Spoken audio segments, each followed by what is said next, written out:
Hello बच्चों, आज की कक्षा में आप सभी का बहुत बहुत स्वागत है। आज हम लोग वसंत भाग 3 का पाठ 16 पानी की कहानी के आगे के अंश की पुनरावृत्ति करेंगे। इस पाठ के लेखक हैं रामचंद्र तिवारी। प्रस्तुत पाठ में उन्होंने बूंद के बारे में बताया है, उसका निर्माण कैसे होता है और उसके जीवन का क्या महत्व है, वह किस प्रकार सूर्य की रोशनी से भाप बनकर बादल का रूप धारण कर लेती है बूंद। और लेखक जो है इनके वैज्ञानिक तथ्य एवं उनकी कल्पना का उन्होंने सामंजस्य करके उसके जीवन के बारे में बताया है। इसे हम अब आज देखेंगे।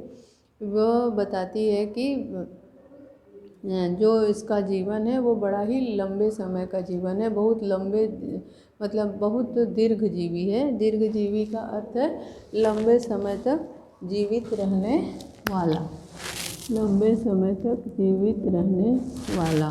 ठीक है।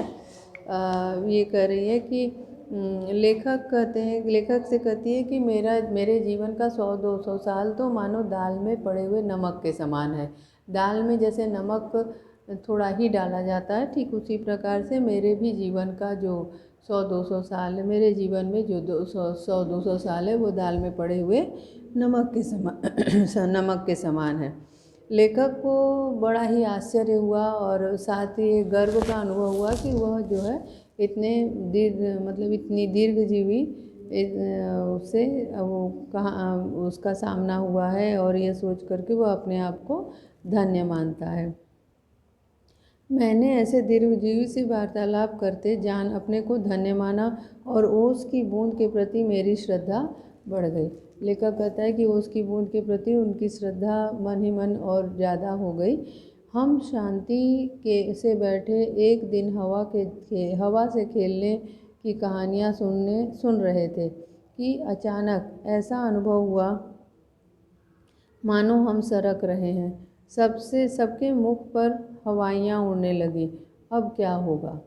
बूंद आगे अपनी कहानी बताते हुए कहती है कि हम शांति से बैठे एक दिन हवा में खेलने की कहानियाँ सुन रहे थे। कह रही है कि वो हवा में कैसे खेलते हैं उसकी कहानी सुन रही थी कि अचानक उसे ऐसा अनुभव हुआ कि वे सब जो है सरक रहे हैं ना, सरकना यानी फिसलना। ठीक है, सरकना माने फिसलना। तो वे कहीं सरक रहे हैं ऐसा उन्हें अनुभव हुआ और सभी के मुख पर हवाइयाँ उड़ने लगी। हवाइयाँ उड़ना मतलब आश्चर्य चकित होना। हवाइयाँ उड़ना का अर्थ है आश्चर्यचकित होना, आश्चर्यचकित होना।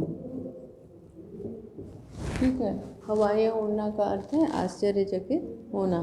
तो ये कह रही हैं कि अचानक उन्हें लगा कि ये लोग सरक रहे हैं। फिर इनके जितने साथी दोस्त थे उनके मुंह पर हवाइयाँ उड़ने लगी, यानी कि वे आश्चर्यचकित हो गए और डर भी गए। हवाइयाँ उड़ना का अर्थ होगा मतलब भयभीत हो जाने का अर्थ में होगा। अब क्या होगा? अब उनको ये लग रहा था कि अब इस तरह से वे सरक रहे हैं तो अब उसका परिणाम क्या होगा। इतने दिन आनंद से काटने के पश्चात अब दुख सहन करने का साहस हम में न था।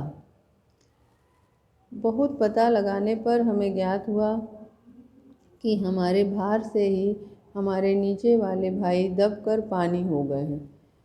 उनका शरीर ठोसपन को छोड़ चुका है और उनके तरल शरीर पर हम फिसल रहे हैं। और उसके बाद उन्होंने वह बताती है कि बहुत इतने दिनों से आनंद पूर्वक जीवन बिताने के बाद अब उनको दुख बर्दाश्त करना उनसे आसान माने संभव नहीं है। बहुत पता लगाने पर पता चला। कहती है कि बहुत पता लगाती है तो उसे पता चलता है कि इनके भार से, बोझ से जो इनके नीचे वाले भाई हैं वे दबकर पानी बन गए हैं और फिर उनका शरीर जो है अपना ठोसपन छोड़ चुका है। ठोसपन माने बर्फ़ जो होता है वो पानी का ठोस रूप है। ठोस मतलब जो कड़ा वाला रूप होता है ना, उसको बोलते हैं ठोस। तो वो पानी जो है अपना ठोसपन छोड़ चुका है। ठोसपन यानी कि कठोरता। ठोसपन का अर्थ क्या होगा? कठोरता।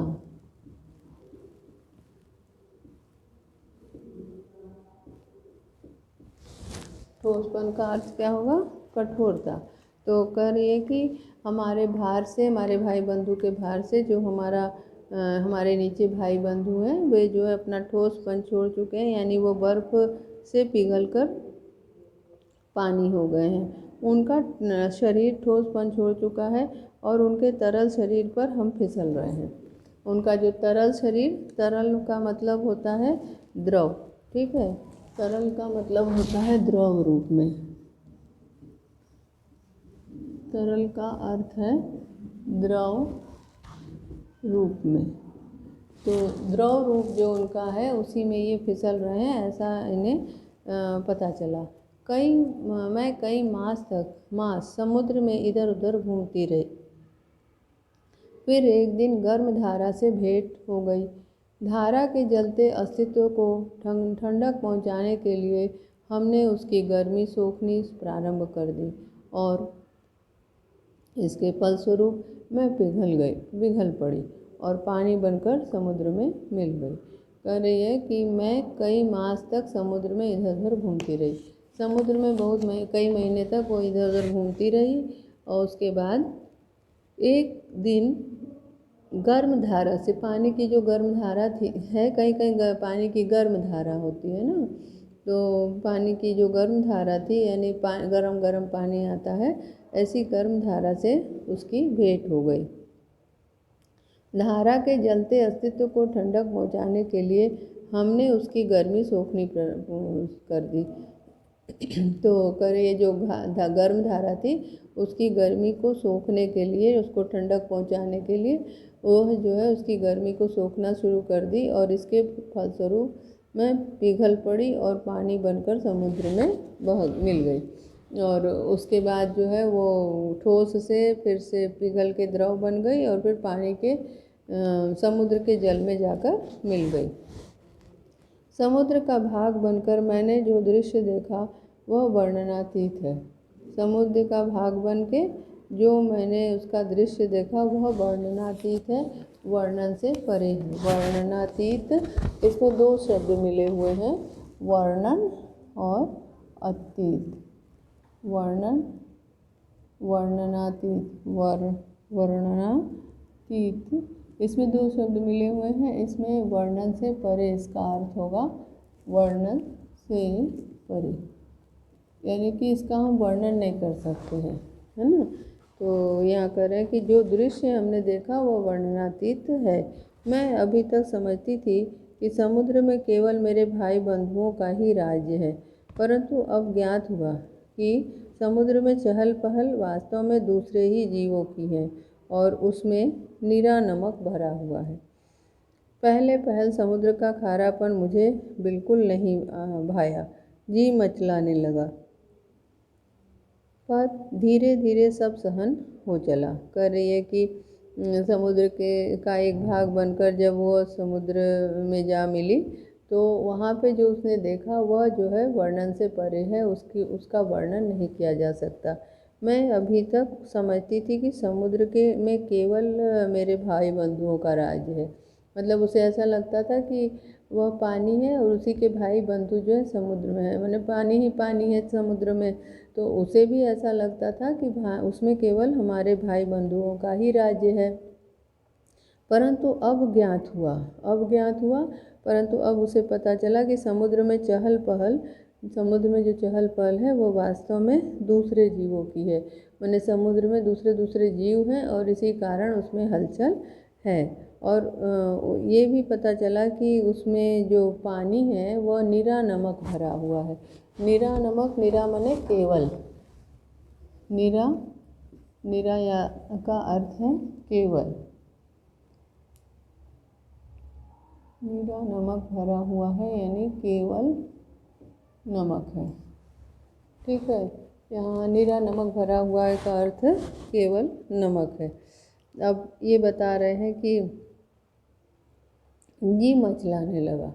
और जब उसे पता चला कि ये पानी जो है इसका स्वाद केवल नमकीन है, तो इससे उसका जी मचलाने लगा, माने उल्टी आने लगी। पर धीरे धीरे सब सहन हो गया, परंतु धीरे धीरे उसकी भी आदत पड़ गई और यहाँ उसको सब बर्दाश्त हो गया। एक दिन मेरे जी में आया कि मैं समुद्र के ऊपर तो बहुत घूम चुकी हूँ, भीतर चलकर भी देखना चाहिए कि क्या है। इस कार्य के लिए मैंने गहरे जाना प्रारंभ कर दिया। करिए कि एक दिन उसके मन में ऐसा हुआ, ऐसी बात आई कि उसे ऐसा लगा कि समुद्र में ऊपर ऊपर वह बहुत घूम चुकी है, पर भीतर भी चलकर उसे देखना चाहिए कि भीतर क्या है। इस कार्य के लिए मैंने गहरे जाना प्रारंभ कर दिया। और इस कार्य को करने के लिए वह कहती है कि वो गहरे जाना, उसने नीचे समुद्र के तल में जाना शुरू कर दिया। अब मार्ग में मैंने विचित्र विचित्र जीव देखे। विचित्र का क्या अर्थ है? अनोखा। विचित्र का अर्थ है अनोखा। विचित्र का अर्थ है अनोखा।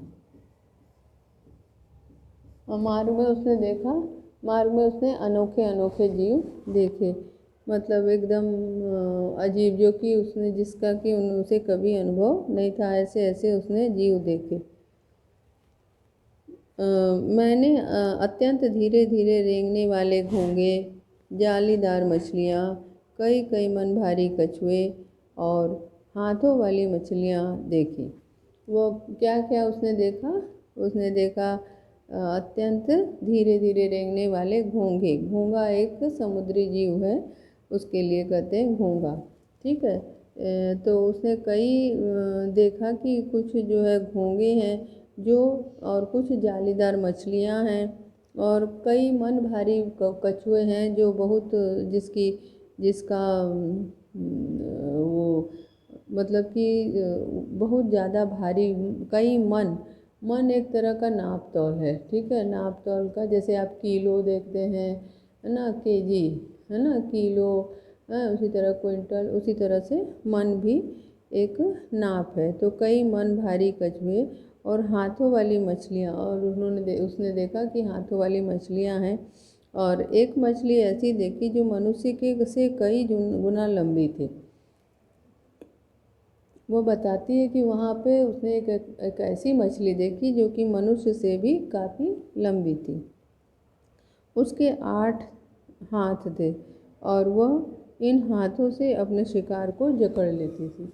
कह रही है कि उसके 8 हाथ थे और अपने इन 8 हाथों से वह कहीं पूरे अपने शिकार को वह उसे जकड़ लेती थी, और जकड़ के फिर उसको वह खा जाती थी। मैं और गहराई की खोज में किनारों से दूर गई तो मैंने एक ऐसी वस्तु देखी कि मैं चौंक गई। अब ये बता रही है कि किनारे, गहराई में जाने के लिए, जाने की खोज में और गहराई में जाने की इच्छा से वह किनारों से दूर गई। वह किनारा पकड़ के जो चल रही थी, किनारे किनारे जो चल रही थी, वो थोड़ा किनारे से दूर गई। तो कह रही है कि मैं ऐसी वस्तु मैंने देखी कि मैं चौंक गई। तो वो एक कोई ऐसी वस्तु का सामना उसके साथ हुआ कि वो उससे चौंक जाती है। अब तक समुद्र में अंधेरा था, सूर्य का प्रकाश कुछ ही भीतर तक पहुंच पाता था, और बल लगाकर देखने के कारण मेरे नेत्र दुखने लगे थे। कह रही है कि वहाँ पे क्या था, समुद्र तल में बिल्कुल अंधेरा ही अंधेरा था और सूर्य का प्रकाश वहाँ तक नहीं पहुँचता था। जोर लगा के देखने पर आँख उसके दुखने लगे। मैं सोच रही थी कि यहाँ पर जीवों को कैसे दिखाई पड़ता होगा कि सामने ऐसा जीव दिखाई पड़ा मानो कोई लालटेन लिए घूम रहा हो। वो अभी सोच ही रही थी कि मतलब यहाँ के जीवों को इस अंधेरे में कैसे दिखाई पड़ता होगा, तब तक उसने एक ऐसे जीव को देखा जो कि ऐसे लग रहा था कि मानो लालटेन लेकर के घूम रहा हो, मतलब उसके साथ साथ रोशनी चल रही थी। एक अत्यंत सुंदर मछली थी। इसके शरीर में एक प्रकार की चमक निकलती थी जो इसे मार्ग दिखलाती थी। इसका प्रकाश देखकर कितनी छोटी छोटी अनजान मछलियाँ इसके पास आ जाती थी और वह जब भूखी होती थी तो पेट भर अपना भोजन करती थी। पर यह है कि वह एक ऐसी मछली देखी जो जिसके साथ साथ प्रकाश जैसे लग रहा था कि चल रहा हो। उसने नज़दीक जाकर देखा कि वो मछली बड़ी ही सुंदर थी और उसके शरीर से एक तरह की चमक निकल रही थी और इसी चमक से वह अपने रास्ते को देखती थी और साथ साथ में उसका जो प्रकाश था वह बहुत सारी छोटी मछलियों को आकर्षित करता था। जब मछलियाँ जो अनजान मछलियाँ थीं उसके करीब आती थीं तो ये मछली उनको अपना शिकार बना लेती थी। जब वह भूखी होती थी तो वह अपना इनको शिकार बना लेती थी और पेट भर उसका भोजन करती थी। विचित्र है, लेखक के मुंह से निकल पड़ा विचित्र है। विचित्र है माने अद्भुत, हाँ, अजीब। विचित्र यहाँ पे अर्थ होगा अजीब है। जब हम किसी से बात करते हैं और आश्चर्यजनक कोई बात सुनते हैं तो मुंह से ये विचित्र शब्द निकल जाता है, मतलब कि अद्भुत है, अजीब है। जब मैं और नीचे समुद्र की गहरी पर तक पहुंची तो देखा कि वहाँ भी जंगल हैं। छोटे टिगने मोटे पत्ते वाले पेड़ बहुतायत से उगे हुए हैं। वहाँ पर पहाड़ियाँ हैं, घाटियाँ हैं। इन पहाड़ियों की गुफाओं में नाना प्रकार के जीव रहते हैं जो निपट, अंधे तथा महा आलसी हैं। ये लेखक बता रहे हैं कि बूंद क्या कहती है कि वो अपना अनुभव बताते हुए कह रही है कि जब वो समुद्र के और नीचे गई तो उसने नीचे पहुंचकर क्या देखा कि वहाँ पे जंगल था। छोटे ठिगने मोटे पत्ते वाले पेड़ बहुतायत में उगे हुए थे। बहुतायत का अर्थ क्या होता है? बहुत संख्या में, अधिकता में, ठीक है। बहुतायत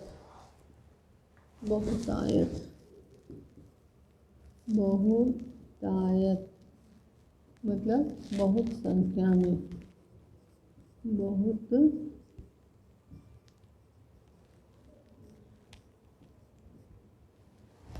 बहुत संख्या में, ठीक है। तो जब वो नीचे गई, समुद्र के और तल में गई, तो उसने देखा कि बहुत संख्या में बहुत सारे नीचे पेड़ हैं, वहाँ पे जंगल भी है। और फिर बताने लगी कि वहाँ पर पहाड़ियाँ हैं, घाटियाँ हैं। वहाँ पे केवल पेड़ ही नहीं है बल्कि वहाँ पहाड़ियाँ भी हैं, घाटियाँ हैं, कोई नदी होगी उसकी घाटियाँ हैं। इन पहाड़ियों की गुफाओं में नाना प्रकार के जीव रहते हैं जो निपट, अंधे और महा आलसी हैं। करे पहाड़ियों की जो गुफाएं हैं उन गुफाओं में बहुत सारे जीव भी रहते हैं और ये जीव निपट माने पूरी तरह से, ठीक है। निपट अंधे हैं और महा आलसी हैं, बहुत ही आलसी हैं, मतलब कि वो कुछ करना नहीं जानते हैं, हिलना डुलना नहीं जानते हैं, नहीं चाहते हैं। यह सब देखने में मुझे कई वर्षों लग गए। अब वो बता रही है कि ये सब जो हमने देखा, इस सब को देखने में, समुद्र के गहराइयों में क्या क्या है उसको देखने में उसे बहुत वर्ष लग गए। जी में आया कि ऊपर लौट चले, परंतु प्रयत्न करने पर जान पड़ा यह असंभव है। उसका मन किया कि अब ऊपर वो लौट जाए, परंतु जब उसने देखा, पता किया, तो उसे ऐसा लगा कि ऐसा करना असंभव है। मतलब कि वह समुद्र के तल में इतना नीचे गहराई में पहुंच गई थी कि वहाँ से वापस ऊपर आना अत्यंत कठिन था। मेरे ऊपर पानी की कोई 3 मील मोटी तह थी। मैं भूमि में घुसकर जान बचाने की चेष्टा करने लगी। बता रही है कि वह इतना नीचे थी कि उसके ऊपर जो है पानी की 3 मील मोटी तह थी ना। तो 3 मील मोटी, आप अंदाज़ा लगा सकते हैं कितनी मोटी। 1 मील 2 मील और 3 मील, मतलब 3 मील मोटी तह थी पानी की, और उसके नीचे वह चली गई थी। करोड़ों जलगण इसी भांति अपनी जान बचाते हैं। मतलब कि उसके बाद उसे लगा कि अपनी जान बचाकर यहाँ से वह किसी तरह से भाग निकले। यह मेरे लिए कोई नई बात नहीं थी, मतलब उसके लिए कोई नई बात नहीं थी। अक्सर ही करके कुछ न कुछ, कहीं ना कहीं राह में उसे परेशानियां हो जाती थी और वहाँ से वह जान बचा के भागती थी। तो उसे यहाँ भी मन किया कि वह किसी भी तरह से जान बचाकर भागे। करोड़ों जलगण इसी भांति अपनी जान बचाते हैं और समुद्र का जल नीचे धंसता जाता है। और ये जो समुद्र का जल है वह नीचे धंसता जाता है, यानी कि मतलब कि जान बचाना चाहते हैं और समुद्र जो है नीचे से नीचे चलता जाता है। मैं अपने दूसरे भाइयों के पीछे पीछे चट्टान में घुस गई। कई वर्षों में कई मील मोटी चट्टान में घुसकर हम पृथ्वी के भीतर एक खोखले स्थान में निकले और एक स्थान पर इकट्ठा होकर हम लोगों ने सोचा कि क्या करना चाहिए।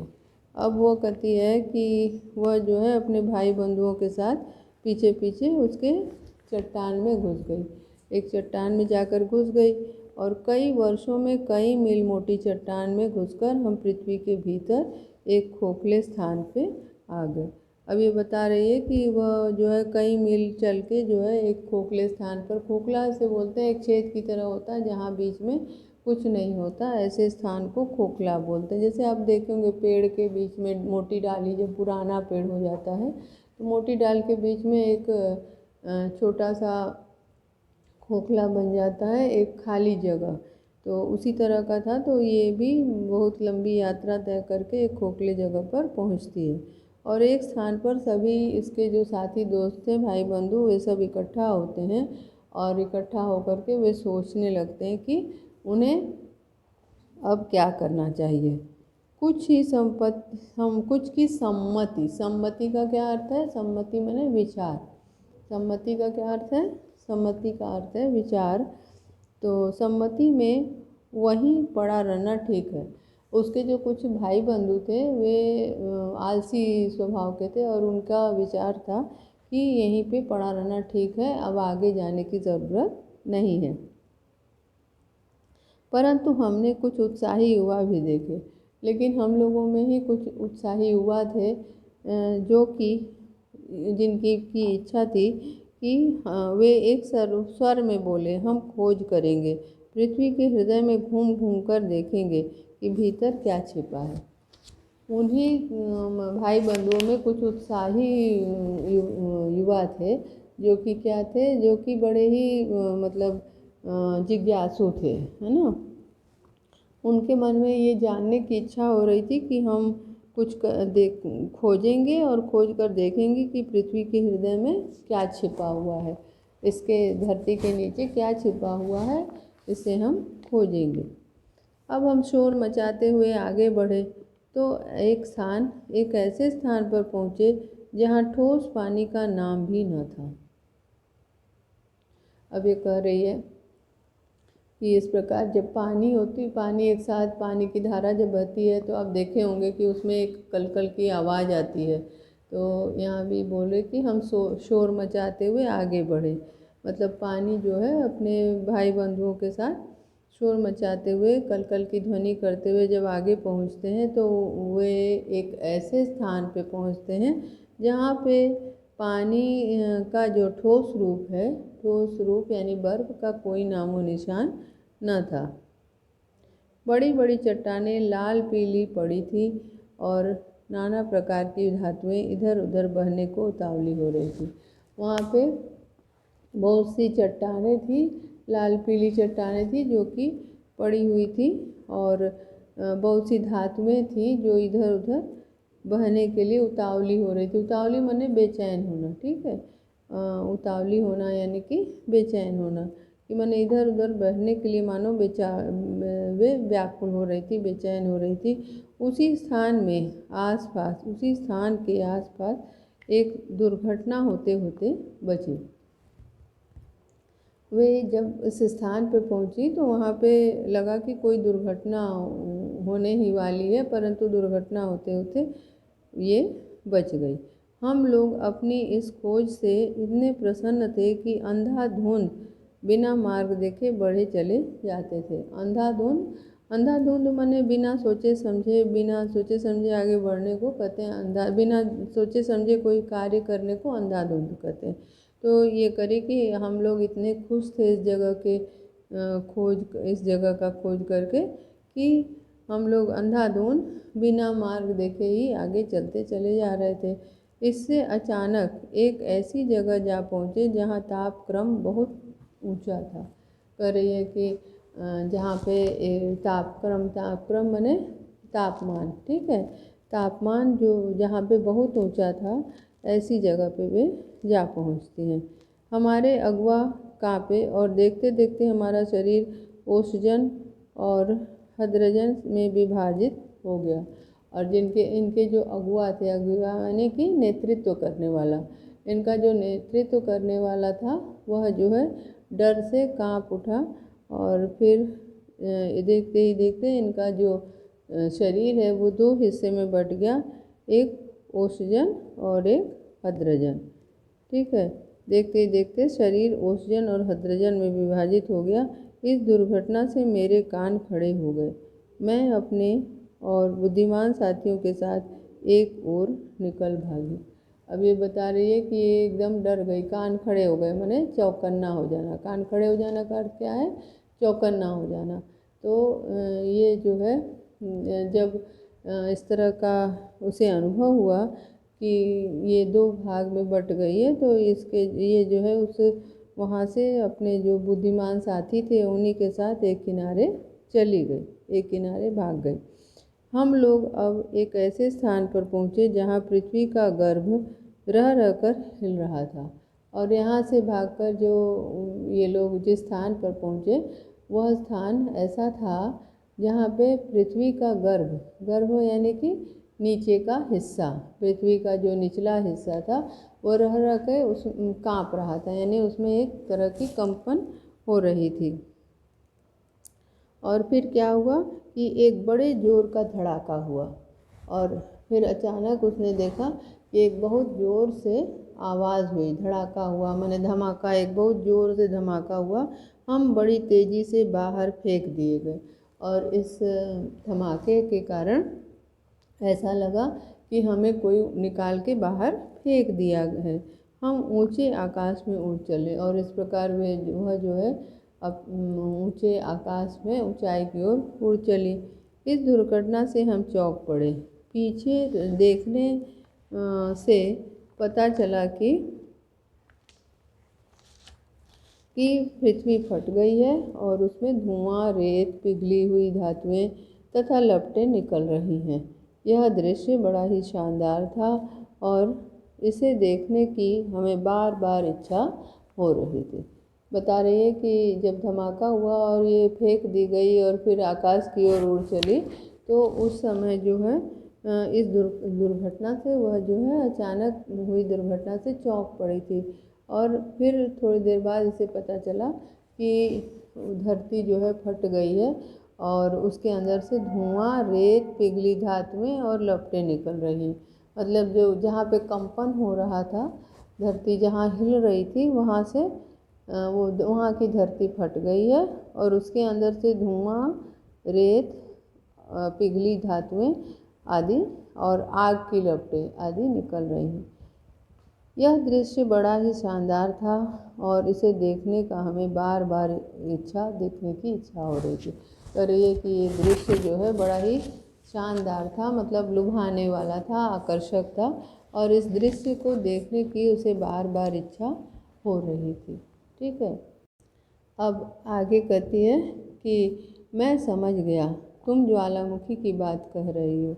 अब लेखक जो है इतना देर तक उसकी इतनी देर तक बात सुन रहा था और उसके बाद वो जवाब देता है कि मैं समझ गया, तुम जो है ज्वालामुखी की बात कर रही हो।